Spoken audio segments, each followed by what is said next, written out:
नमस्कार दोस्तों, स्वागत है आपका आपके अपने YouTube channel RBSC online classes में। आज हम बात करेंगे आपके गणित विषय के बारे में, जिसमें हम बात करने जा रहे हैं आपकी 13वीं प्रश्नावली है उसके बारे में। तो 13वीं प्रश्नावली को पूरा करेंगे और साथ में इसकी परमें है उसको भी करेंगे।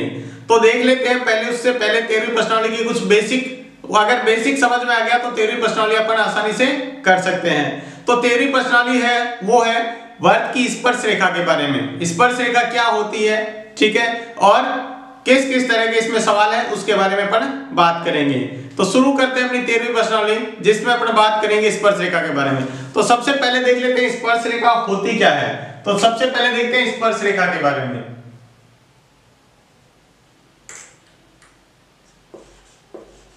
स्पर्श रेखा, देखो क्या होती है स्पर्श रेखा। अगर मान लो बात करें स्पर्श रेखा के बारे में, तो स्पर्श रेखा वो होती है जो वर्त को एक बिंदु पर प्रतिच्छेद करे। मान लो इस बिंदु पर प्रतिच्छेद करते हुए खींची गई एक रेखा, ये बिंदु P को, यानी वर्त को एक बिंदु पर प्रतिच्छेद करने वाली है, एक बिंदु पर स्पर्श करने वाली रेखा को क्या कहते हैं, स्पर्श रेखा।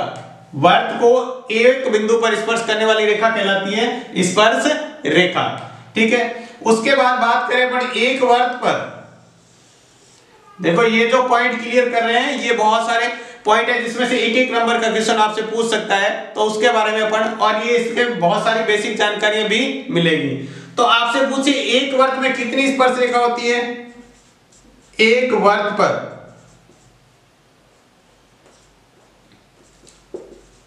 स्पर्श रेखा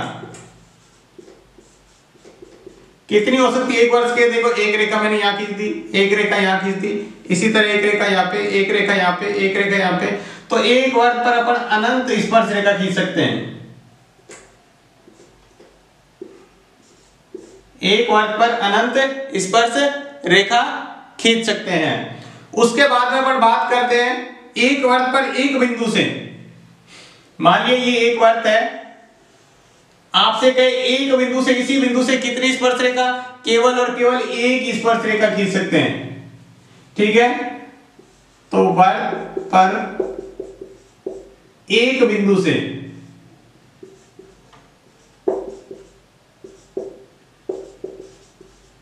स्पर्श रेखा कितनी खींच सकते हैं, केवल एक, केवल एक स्पर्श रेखा खींच सकते हैं। आपसे पूछे, देखो ये कुछ पॉइंट है, पहला पॉइंट अपन कह दिया, दूसरा पॉइंट ये कह दिया, तीसरा पॉइंट के बारे में बात करें, चौथे पॉइंट, ठीक है। एक वर्त के अंदर स्थित बिंदु से कितनी स्पर्श रेखा खींच सकते हैं, ठीक है। तो कहते हैं अभ्यंतर, अभ्यंतर बिंदु से कितनी स्पर्श रेखा, जीरो, कोई भी स्पर्श रेखा यहां से नहीं खींच सकते। वही बात करें अपने पांचवें पॉइंट की, वर्त के बाह्य बिंदु से, ये कोई बाहर बिंदु है, मान लो P, यहां से कितनी स्पर्श रेखा खींच सकते हैं, तो दो स्पर्श रेखा, एक यहां से जाते हुए ये और दूसरी यहां से जाते हुए ये। तो कितनी स्पर्श रेखा खींच सकते हैं, बाह्य बिंदु से कितनी स्पर्श रेखा खींच सकते हैं, दो, बाह्य बिंदु से दो स्पर्श रेखा खींच सकते हैं। उसके बाद अगला पॉइंट देखते हैं, जिसमें ये देखते हैं एक वर्त पर कितनी समांतर स्पर्श रेखा हो सकती है।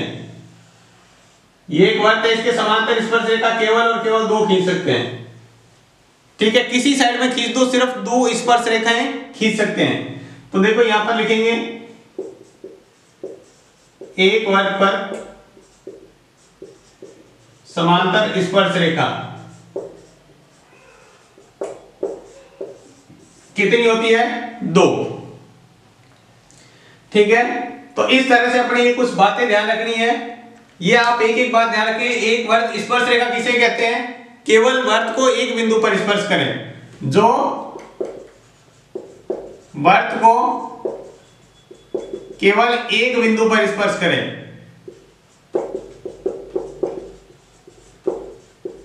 जो केवल वर्त को एक बिंदु पर स्पर्श करे उसे कहते हैं स्पर्श रेखा। एक वर्त पर कितनी स्पर्श रेखा खींच सकते हैं, अनंत।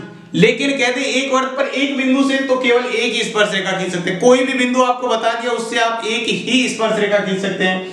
उसके बाद कहे वर्त के अंदर स्थित बिंदु से कितनी स्पर्श रेखा खींच सकते हैं, कोई भी स्पर्श रेखा नहीं खींच सकते। अगर कहते वर्त के बाहर बिंदु है, यहाँ पर वर्त के बाह्य बिंदु से कितनी स्पर्श रेखा खींच सकते हैं, 2 स्पर्श रेखा खींच सकते हैं। फिर उसके बाद आपसे पूछे वर्त के समांतर कितनी स्पर्श रेखा खींच सकते हैं, तो वर्त के 2 समांतर स्पर्श रेखा खींची जा सकती है। तो ये है कुछ स्पर्श रेखा के बारे में जिसको आप लिख लें। स्पर्श रेखा के बाद देखते हैं छेदन रेखा।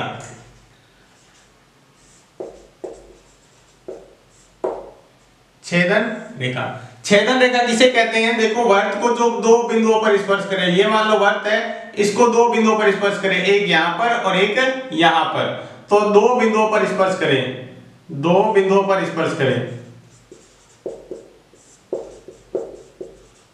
या प्रतिच्छेद करें या स्पर्श करें, 2 बिंदुओं पर प्रतिच्छेद,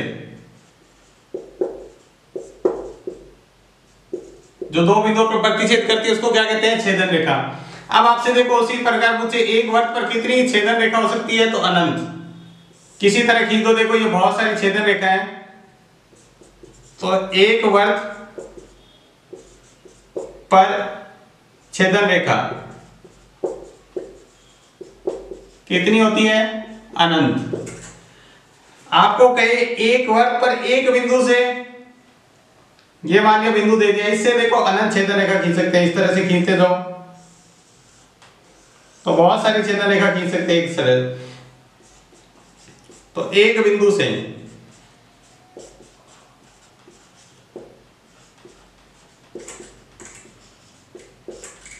से छेदन रेखा कितनी है, अनंत। ठीक है, उसके बाद में आपसे पूछे एक वर्त पर अंदर बिंदु से कितनी, अंतर बिंदु से या अभ्यंतर,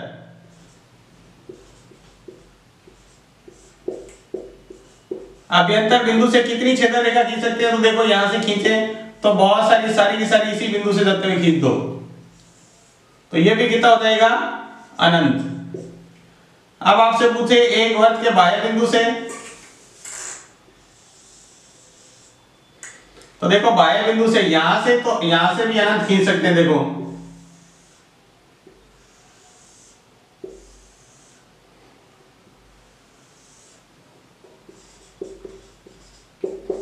तो बाह्य बिंदु से भी कितनी छेदन रेखा खींच सकते हैं, अनंत। ठीक है, आपसे पूछे एक वर्त पर कितनी समांतर छेदन रेखा हो सकती है, समांतर, देखो ये सारी समांतर है, ये सभी समांतर है, तो समांतर छेदन रेखा कितनी हो सकती है एक वर्त में, समांतर छेदन रेखा, तो ये भी अनंत। कितनी होती है, अनंत।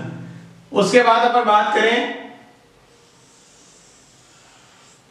एक वर्त पर 2 बिंदुओं से कितनी छेदन रेखा खींच सकते हैं, एक बिंदु ये ले लिया, एक बिंदु ये, तो 2 बिंदुओं से केवल और केवल एक ही खींच सकते हैं। तो वर्त के 2 बिंदुओं से छेदन रेखा, 2 बिंदुओं से कितनी छेदन रेखा खींच सकते हैं, केवल एक ही छेदन रेखा खींच सकते हैं, कितनी, एक ही। तो देखो आपने क्या क्या बात की, सबसे पहले बात की छेदन रेखा किसे कहते हैं, जो वर्त को 2 बिंदुओं पर प्रतिच्छेद करे उसे छेदन रेखा। दूसरा देखो एक वर्त पर कितनी छेदन रेखा हो सकती है, अनंत। दूसरा देखो एक वर्त पे परिधि पर यानी वर्त पर स्थित बिंदु से कितनी छेदन रेखा, अनंत। वर्त के अंदर बिंदु से कितनी छेदन रेखा, अनंत। वर्त के बाहर बिंदु से छेदन रेखा, अनंत। वर्त के समांतर छेदन रेखा, अनंत। उसके बाद वर्त के 2 बिंदुओं को प्रतिच्छेद करने वाली रेखा या वर्त को 2 बिंदुओं पर, वर्त के 2 बिंदुओं से खींची गई छेदन रेखा की संख्या कितनी होती है, केवल और केवल एक होती है। देखो ये बहुत सारे आपको सिंपल से प्रश्न दिख रहे हैं, लेकिन इनमें से एक नंबर का प्रश्न पूछ लिया जाता है, तो आप इसको अच्छी तरह ध्यान में रखें और लिख लें इसको। इसके बाद अपन देखते हैं पहली पर में वर्त की बिंदु पर खींची गई, वर्त के बिंदु पर खींची गई स्पर्श रेखा उस बिंदु से केंद्र को मिलाने वाली रेखा यानी त्रिज्या पर लंब होती है। यानी आपको ये कहा हुआ है कि ये एक वर्त है और यहां से एक स्पर्श रेखा खींची हुई इस तरह से, और ये है स्पर्श बिंदु। यानी स्पर्श बिंदु और केंद्र को मिलाने वाली रेखा क्या होती है, यानी त्रिज्या इसके ऊपर लंब होती है। ये अपने कह दिया एक्स वाई, ये दिया ओपी, यानी ये आपको दिया हुआ है। आपको ये सिद्ध करना है, मान लिया मैंने यहां से एक बिंदु क्यू लिया यहां पे, ठीक है। अब देखो आपको दिया हुआ है ये परमेय है, आपको ये परमेय याद भी रखनी है, ये ध्यान रखना स्पर्श रेखा और त्रिज्या के बीच हमेशा और हमेशा 90 डिग्री का कोण बनता है। स्पर्श रेखा और त्रिज्या के बीच जिस बिंदु से स्पर्श रेखा खींची गई उसी बिंदु से त्रिज्या खींची जाए तो उन दोनों के बीच में 90 डिग्री का कोण बनता है। देखो इसको सिद्ध कर देंगे। आपको दिया हुआ है एक्स वाई स्पर्श रेखा है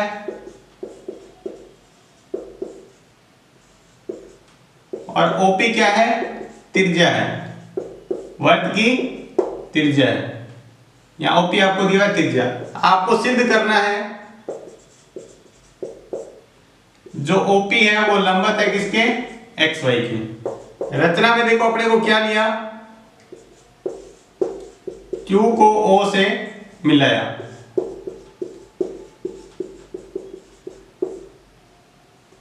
ठीक है। यहां पर कोई बिंदु Q लिया है, एक्स वाई पर बिंदु Q लिया जिसको क्या किया, O से मिलाया। अब देखो इसकी उत्पत्ति,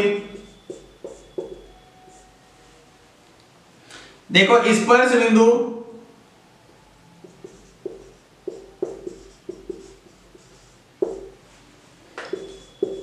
P को छोड़कर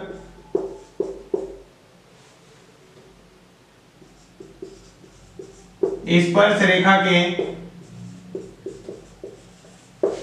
सभी बिंदुओं की दूरी, सभी बिंदु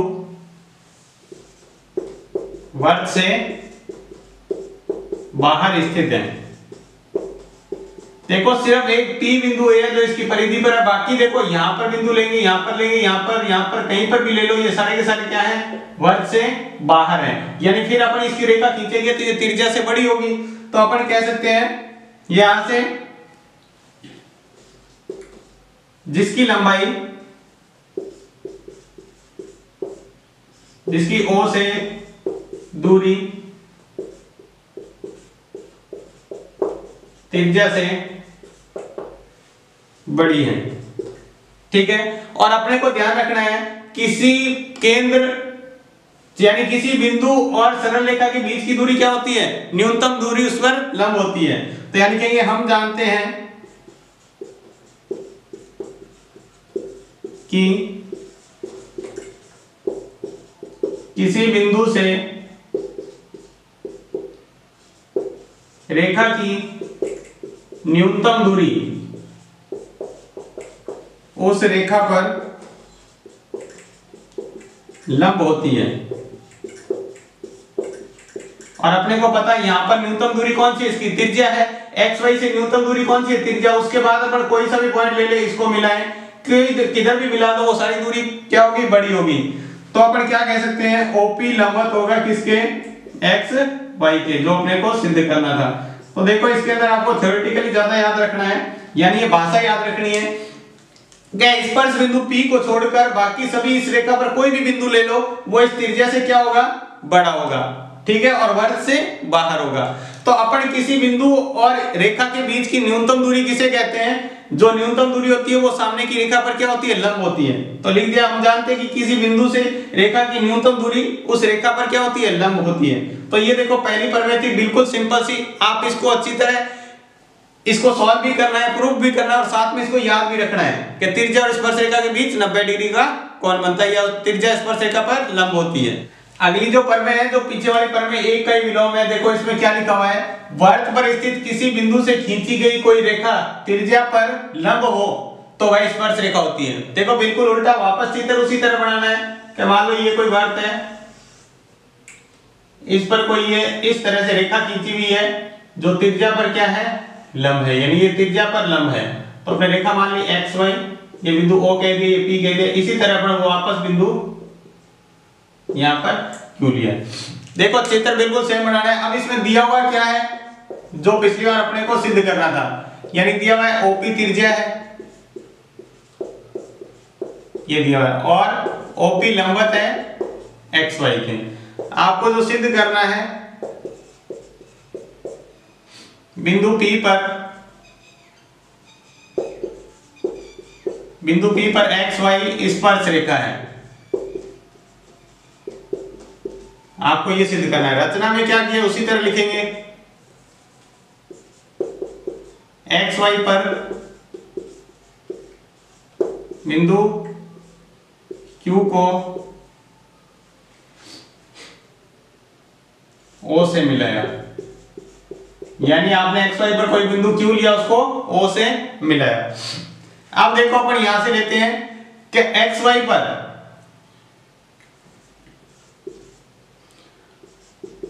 OP क्या है, त्रिज्या है, तथा जो दूरी ली है OQ बड़ी है किससे, OP से। तो इसी प्रकार अपन कह सकते हैं एक्स वाई पर बिंदु P के अलावा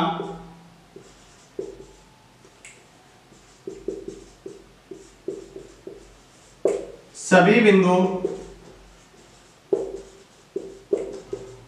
वर्त से बाहर होंगे। तो एक्स वाई पर सभी बिंदु लेंगे वो वर्त से बाहर होंगे, यानी केवल एक ही बिंदु टच कर रहा है रेखा को, केवल क्या है, एक ही बिंदु वर्त को टच कर रहा है, बाकी सभी क्या है, बाहर। तो ये टच करते हुए एक सीधी रेखा बन रही है, यानी सरल रेखा बन रही है, सभी बिंदुओं से मिलाकर एक सरल रेखा बन रही है। तो इसी प्रकार अपन कहेंगे, तो जो ये एक बिंदु को केवल वर्त पर स्पर्श करती है, यानी तो रेखा एक्स वाई केवल एक बिंदु पर, तो रेखा एक्स वाई केवल एक बिंदु पर वर्त को स्पर्श करती है। अतः एक बिंदु को स्पर्श करने वाले, जो एक ही बिंदु पर वर्त को एक बिंदु पर स्पर्श करे वो क्या है, अतः एक्स वाई बिंदु P पर स्पर्श रेखा है। यानी आपने ये त्रिज्या ली है, इस त्रिज्या के अलावा जो भी पॉइंट होगा वो इस वर्त से बाहर होगा, चाहे यहां कोई भी पॉइंट ले लो, वो सारे के सारे क्या है, वर्त से बाहर हैं।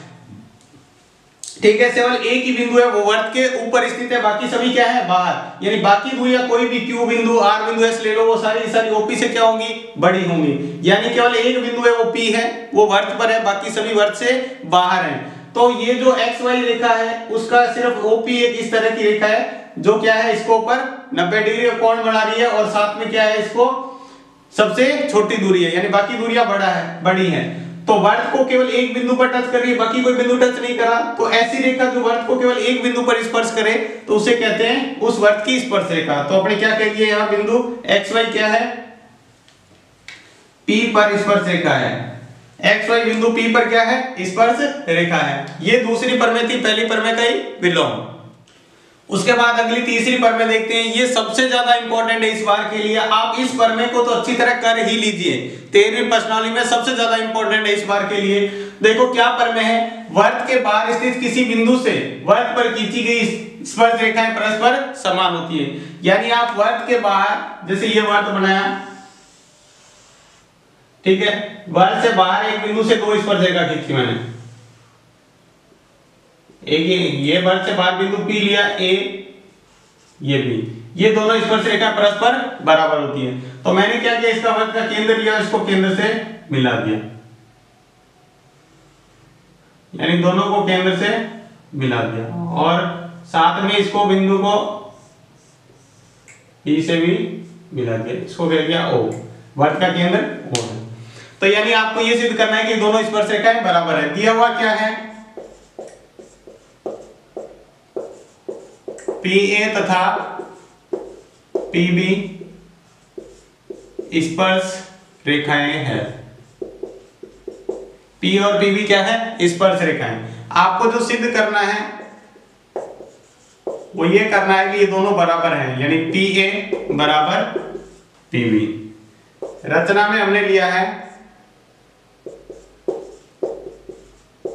केंद्र ओ को ए बी व पी से मिलाया। देखो ओ को ए बी पी से मिलाया तो दो त्रिभुज बन रहे हैं। देखो त्रिभुज कौन कौन सा बन रहा है, त्रिभुज ए पी ओ तथा त्रिभुज बी पी ओ। तो देखो इसके अंदर अपन कौन लेंगे, तो देखो कौन ए यहाँ पर कितने डिग्री, स्पर्शरेखा और त्रिज्या, ये भी स्पर्श, ये स्पर्शरेखा और ये त्रिज्या, स्पर्शरेखा और त्रिज्या के बीच में कितने डिग्री का कोण बनता है, अपने अभी अभी पढ़ा था 90 डिग्री का, यानी कोण ए बराबर कोण बी, समकोण। क्या है, समकोण। त्रिज्या और स्पर्शरेखा के बीच कोण कोण। देखो ए की वृत्त पर देखो ओ ए भी त्रिज्या है, इसी वृत्त की ओ बी भी त्रिज्या है, तो अपन क्या कह सकते हैं, ओ ए बराबर ओ बी, एक वृत्त की त्रिज्या, ए की वृत्त की त्रिज्या, एक ही वृत्त की कितनी भी त्रिज्या हो सभी क्या होती है, बराबर। देखो इसी वृत्त की यहाँ ये भी त्रिज्या है और इसी वृत्त की ये भी त्रिज्या है, तो दोनों क्या होगी, बराबर। और तीसरी देखो OP बराबर OP, ये उभयनिष्ठ है, उभयनिष्ठ रेखा। तो अगर किसी त्रिभुज के अंदर एक कोण 90 डिग्री, एक भुजा और दूसरी भुजा बराबर हो, तो देखो 90 डिग्री की सामने की भुजा कौन सी होती है, कर्ण। यानी किसी त्रिभुज के अंदर समकोण त्रिभुज में एक कोण 90 डिग्री कर्ण बराबर हो और एक भुजा कर्ण के अलावा चाहे आधार चाहे लंब बराबर हो, तो दोनों त्रिभुज समरूप होते हैं, APO, दोनों त्रिभुज सर्वांग होते हैं, त्रिभुज BPO। कौन से नियम से, RHS नियम। अब ये RHS नियम क्या होता है, R का मतलब होता है राइट एंगल, मतलब 90 डिग्री का कोण हो, यानी एक कोण क्या हो, समकोण। उसके बाद H का मतलब होता है हाइपोटेनस, जिसको अपन कहते हैं कर्ण बराबर हो, दोनों त्रिभुजों का कर्ण। और तीसरा मतलब होता है एक साइड, यानी इसके अलावा एक भुजा और बराबर होनी चाहिए, यानी समकोण, कर्ण और भुजा ये तीनों बराबर है, ये RHS नियम होता है। देखो इसके सामने 90 डिग्री के सामने की भुजा ये कर्ण होगी, इस त्रिभुज में ये कर्ण है, इस त्रिभुज में ये कर्ण है, इसके अलावा ये भुजा और ये भुजा बराबर होगी, कौन से, ये भी त्रिज्या ये भी त्रिज्या, और एक कोण 90 डिग्री का कोण भी बराबर है, तो दोनों क्या हो गए, सर्वांग। तो अपन कह सकते हैं कि त्रिभुज के अंदर बची हुई भुजा AP बराबर क्या होगा, यानी PA बराबर PB, कौन से CPCT से, CPCT रूल से दोनों बराबर, और ये अपने को सिद्ध करना था। देखो बिल्कुल सिंपल सी प्रमेय थी, बहुत ही महत्वपूर्ण प्रमेय, इसको अच्छी तरह कर लीजिएगा आप, ये बहुत ज्यादा महत्वपूर्ण है, इसको अच्छी तरह कीजिएगा। देखो सिंपल सी प्रमेय थी, आपने क्या किया है, एक वृत्त के बाहर स्पर्श बिंदु लेंगे, यहाँ से दो स्पर्शरेखा खींची P और PB, फिर O को A और B से मिलाया, फिर OP को मिलाया। फिर क्या करना है आपको, दो त्रिभुज लेने, एक ऊपर वाला, दोनों त्रिभुज लेंगे, इसमें कोण A बराबर कोण B के हो गया 90 डिग्री का, OA त्रिज्या है, OB भी इसी वृत्त की त्रिज्या है, तो दोनों बराबर, और OP कॉमन है, तो दोनों त्रिभुज क्या हो गए, सर्वांग सम। कौन से नियम से, RHS नियम से। कौन से नियम से, RHS नियम से, ठीक है। तो बाकी बचे हुए भुजा, बाकी बचे हुए कोण भी क्या हो गए, बराबर, ठीक है। बाकी अपन लिखने में ये कोण भी ध्यान रखें, आगे अपन पढ़ेंगे, ये कोण, एक नंबर कोण इस दो के बराबर होता है, यहाँ पर कोण एक बराबर कोण दो, और ये भी रखेंगे, ये कोण कोण 3 बराबर 4 होता है, कोण 3 बराबर कोण 4, ये आगे अपन सवाल करेंगे तो उसमें अपने काम आएंगे, ठीक है। तो ये आप याद रखिएगा, ये अपने को सिद्ध करना था, दोनों स्पर्शरेखाएं बराबर होती है। तो आगे अपन प्रमेय भी काम में लेंगे, किसी वृत्त के बाह्य बिंदु से खींची गई स्पर्शरेखा क्या होती है, बराबर होती है, तो ये क्या होती है, स्पर्शरेखा इसके बराबर। तो ये बहुत ही महत्वपूर्ण प्रमेय थी। देखो उदाहरण नंबर पहला देखते हैं, बिल्कुल सिंपल सा है। आपको कहा है एक बिंदु से वृत्त पर खींची गई स्पर्शरेखा की लंबाई ज्ञात कीजिए, यानी स्पर्शरेखा की लंबाई ज्ञात करनी है आपको, जबकि बिंदु की वृत्त के केंद्र से दूरी 13 सेंटीमीटर तथा वृत्त की त्रिज्या 5 सेंटीमीटर है। आपको ये कहा हुआ है, ये एक वृत्त है, ठीक है, इसे एक स्पर्शरेखा खींची गई है, इसकी लंबाई आपको ज्ञात करनी है, ये इसका केंद्र है, इसकी केंद्र से दूरी है वो 13 सेंटीमीटर है, ठीक है, और इसकी त्रिज्या है वो 5 सेंटीमीटर है, ये हो गया ये PQ। तो आपको इस PQ की दूरी बतानी, तो बिल्कुल सिंपल सा सवाल है। देखो यहाँ पाइथागोरस प्रमेय लगेगी, क्योंकि ये स्पर्शरेखा और त्रिज्या के बीच 90 डिग्री का कोण, तो सीधा सीधा अपन पाइथागोरस प्रमेय लगाएंगे।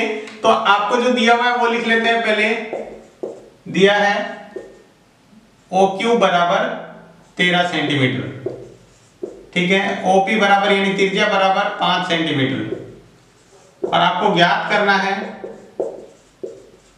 वो आपको करना है PQ, ये आपको ज्ञात करना है। तो त्रिभुज, समकोण त्रिभुज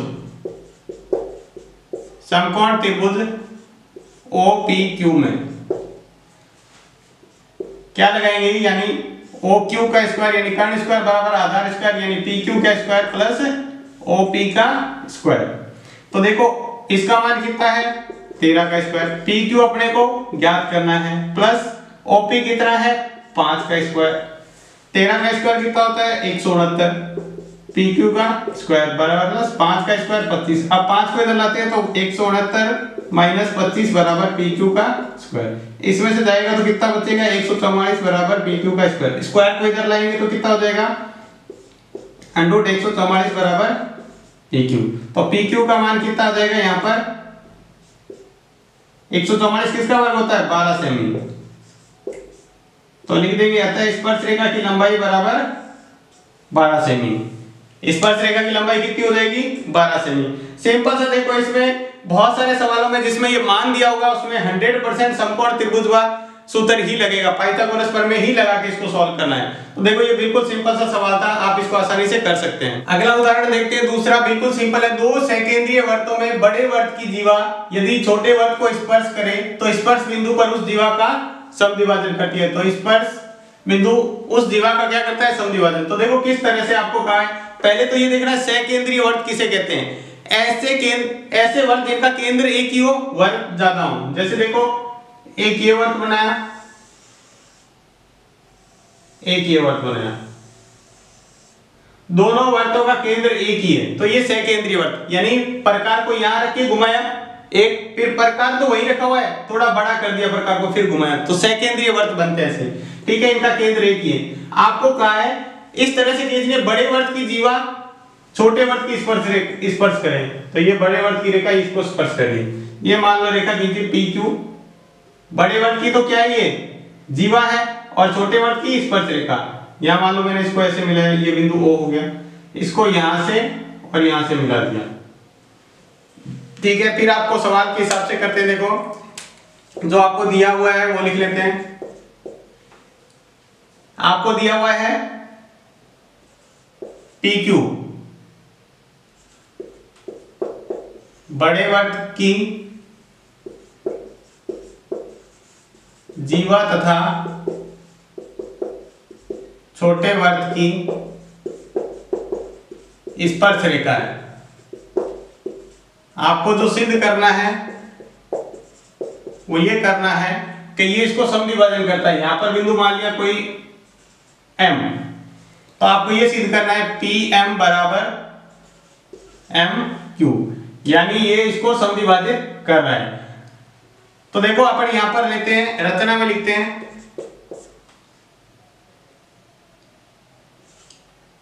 O को P M व Q से मिलाया। देखो इस O को P से M से और Q के, अब दो त्रिभुज बन रहे हैं, दोनों त्रिभुज ले लेते हैं। त्रिभुज P O M तथा त्रिभुज Q O M। तो देखो यहां पर OP बराबर OQ, एक ही वर्त की त्रिज्या है बराबर।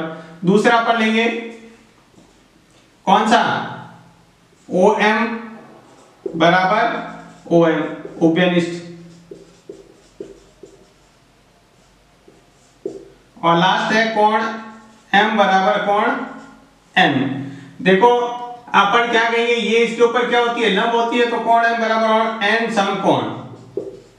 दोनों त्रिभुज क्या हो गए समरूप, त्रिभुज POM सर्वांग सम हो गए। दोनों त्रिभुज क्या है सर्वांग सम। त्रिभुज QOM में कौन से नियम से RHS नियम। ठीक है, तो बाकी बची हुई भुजा बाकी बचे हुए कोण बराबर, यानी अपन कह सकते हैं PM बराबर QM। CPCT से, CPCT का मतलब होता है अगर आपने दो त्रिभुजों को सर्वांग सम सिद्ध कर दिया तो बाकी बची हुई भुजा और बाकी बचे हुए कोण क्या होते हैं बराबर। तो ये हो गया अपना दूसरा सिंपल सा सवाल, इसको भी आप अच्छी तरह कर ले, इंपॉर्टेंट सवाल है। देखो अगला सवाल है महत्वपूर्ण उदाहरण नंबर 3, बहुत ही महत्वपूर्ण है। उस प्रमेय के बाद में सबसे महत्वपूर्ण सवाल ये है। तो देखो आपको कहा है एक वर्त त्रिभुज ABC की भुजा BC को P पर बाह्य स्पर्श करते तथा AB तथा AC को बढ़ाए जाने पर Q और R को स्पर्श करता है, तो सिद्ध कीजिए AQ बराबर ये। तो आपको देखो इस तरह से दिया हुआ है,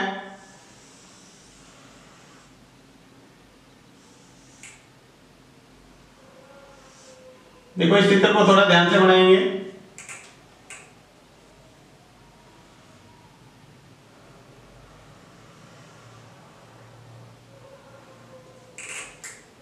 इस तरह से चित्र को बनाना है।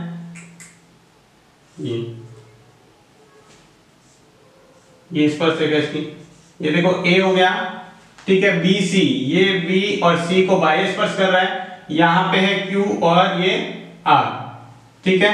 तो आपको ये सिद्ध करना है, यहाँ पर कोई बिंदु ले लिया, पी का हुआ है बीच में, ठीक है। अब देखो इस चित्र के हिसाब से अपन जो दिया हुआ है और सिद्ध करना है, दिया है क्या है, देखो BC पर वर्त बाह्य स्पर्श करता है,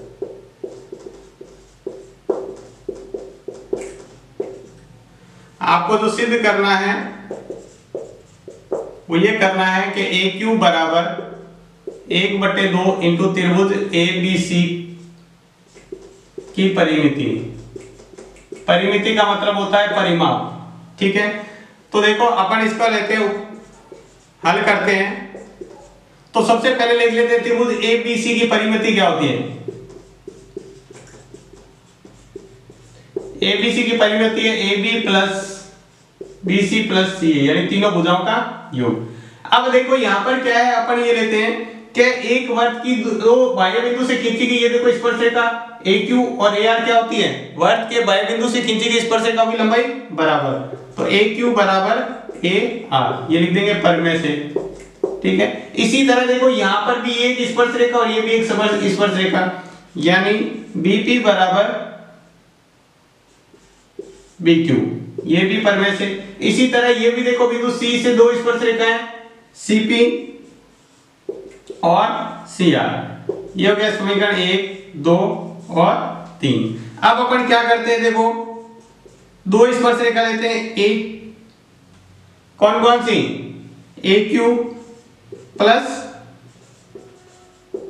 AR। तो देखो AQ प्लस AR लेते हैं, तो इसकी AQ की जगह दो टुकड़े कौन कौन से, देखो AQ के AB प्लस BQ, ये इसकी जगह रखा है। वैसे ही AR के दो टुकड़े कौन से हैं, AC प्लस CR, ठीक है। अब अपन क्या करते हैं, समीकरण से मान रखने पर, समीकरण 1, 2, 3 से मान रखने पर, देखो मान रख देते तो AQ की जगह क्या रख सकते हैं, इस AR की जगह भी क्या रख सकते हैं, AQ बराबर, देखो AQ और AQ, AR की जगह भी AQ। अब देखो AB की जगह तो AB रहने दो, प्लस BQ की जगह क्या रख सकते हैं, BP, ये BQ है, इसकी जगह BP, और प्लस AC को तो ऐसे ही रहने दो, प्लस CR की जगह क्या रख सकते हैं, CR की जगह CP। अब देखो इसको आगे हल करते हैं, तो आपका देखो AQ और AQ क्या हो गया, 2 AQ, AQ और AQ 2 AQ, AB ये हो गया प्लस AC ये हो गया। अब देखो ये भुजा BP और CP मिला के क्या बन रहा है, देखो BP और CP मिला के, तो देखो BP ये और CP ये, तो दोनों टुकड़े मिला के पूरा क्या बन रहा है, BC, पूरा क्या बन रहा है, BC चित्र से। तो देखो इसको क्या लिख सकते हैं, AQ बराबर